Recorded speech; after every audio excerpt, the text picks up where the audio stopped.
Junior NTR తన కొత్త సినిమాకు రెడీ అయిపోయాడు. ఈ సినిమా గురించి అధికారిక సమాచారం వచ్చేస్తుంది.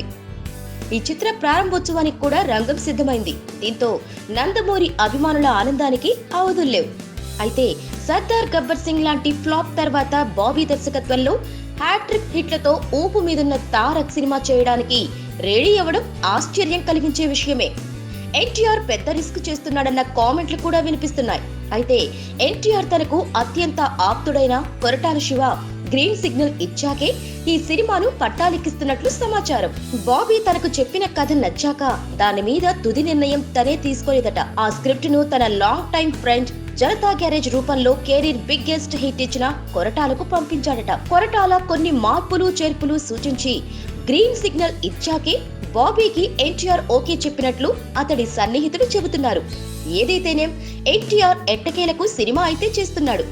తారక్ తన తర్వాత సినిమా విషయంలో ఇంతగా జాగ్రత్త పడటానికి అతడి అన్నయ్య కళ్యాణ్ రామే కారణం. కిక్ 2, ఇజం సినిమాల దెబ్బకు కుదేలే ఉన్నాడు కళ్యాణ్ రామ్. ఇప్పుడు అన్నయ్యను తన సినిమాతో ఆర్థికంగా ఆదుకోవాలన్న పట్టుదలతో ఉన్న తారక్ జనతా గ్యారేజ్ తర్వాత చాలా జాగ్రత్తగా తన కొత్త సినిమాను ఎంచుకున్నాడు. ఈ జాగ్రత్త ఎలాంటి ఫలితాన్నిస్తుందో చూద్దాం. Please subscribe. Hi, it's me Purna. Please subscribe.